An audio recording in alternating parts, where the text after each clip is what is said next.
Welcome back to WagerTalk.com. We're going to take a look at Sunday college basketball action. We've got Tulsa SMU.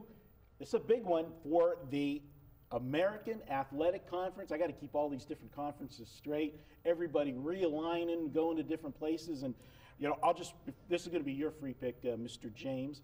But I'll just throw it out there. You guys, any thoughts on, because of the different conferences and teams moving around, I know for me, for a fact, that you've got to look at, and we've talked about it, Brian, many times when I talk about Pitt and how when they're in the ACC play, they seem to struggle against the true ACC teams, but when they play the old teams from the Big East, they fare really well against them because they play their style of basketball, and Pitt likes to play a slower game, a more deliberate game, a more physical game, hard defense, where the ACC, the ebb and flow of the game, is generally at a higher tempo, and Pitt doesn't do as well with that. Do you guys factor that into your handicapping at all with these teams that have moved to conferences? It depends on the conference. You know, what conference a team is coming from versus where they're going to. Are they stepping, let's call it, up in class, or are they making a lateral move?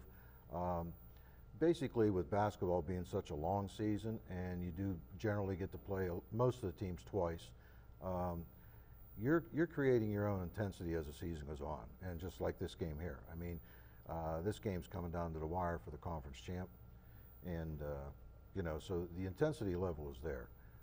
As far as you know, your rivalry matchups like the Duke North Carolina, yeah, you're not getting a lot of that with these conference alignments, realignments, but the intensity's still there. The only thing that I really do, and we talked about this during football when a couple of the teams from the Big 12 went to the SEC, is you're finding, at least in my regard, I give the home court a little bit more of an advantage when the other team hasn't played there before. Mm-hmm. When you go on, when you've played in a conference a long time, you know what to expect, especially if you have a lot of juniors and seniors that have been there 3-4 years.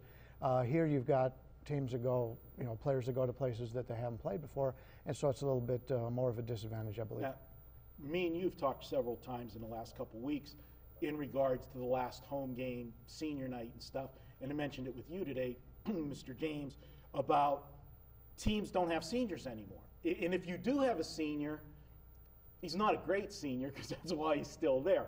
And, you know, Brian, you and I last night were at the UNLV game.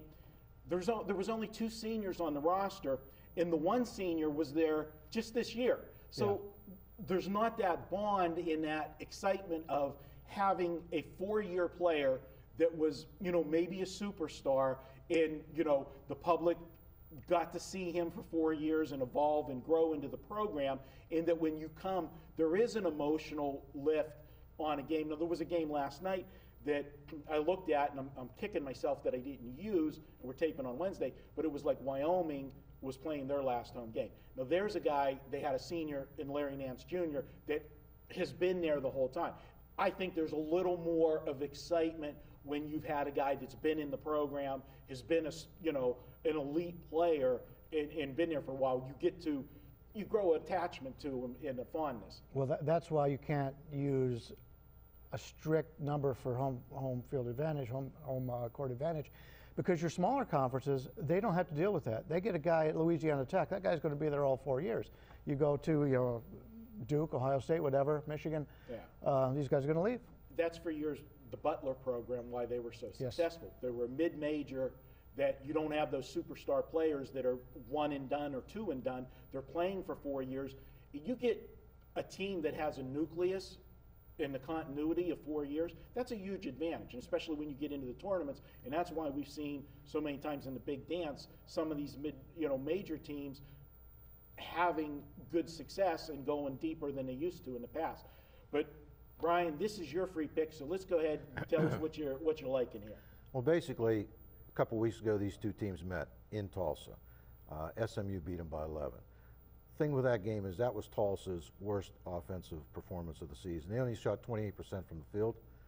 That was also, and this is a nice revenge factor, that was their first conference loss in the last 22 games.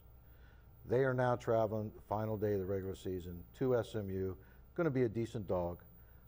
Both of them tied for the conference champion, for the conference lead, #1 position. I look for this game to basically come down to the wire, maybe go to overtime, come down to team that has the ball last, make the last bucket. I'm looking for Tulsa, to win outright by 2 or 3 in this game and get the revenge. I mean, that's being handed your first conference loss in 22 games on your home floor. That's going to mean you're going to have a circle. Both of them are coming in off of a loss. SMU lost this past week to Connecticut in Connecticut. Tulsa lost just last night on their home court to Cincinnati. They're coming in tied for the conference, and it's a big revenge game here. All right, well, there you go. Brian James says to go ahead and take Tulsa plus the points on Sunday. He's actually calling for the outright win. He likes Tulsa to win it by 2 or more, and that is his official free pick and his first official free pick on video. It'll live forever. He's undefeated. He is. So far. So far. So far. All right, guys. Hey, don't forget, $2 Tuesday. Check it out every week. Find out what capper we project and we put out their best bet that week. You can get it for $2. 2 weeks ago, you got a big winner from Bryan Leonard. He cashed with his. Last week, I cashed with mine as the $2 Tuesday. Maybe we'll make Mr. James the $2 Tuesday this week and see if he can keep the run going. That's it for this one. We're going to be back with some informational videos here at wagertalk.com. We'll be back, of course, next week with more free pick videos. It'll be conference tournament week next week. A lot of big action here on wagertalk.com.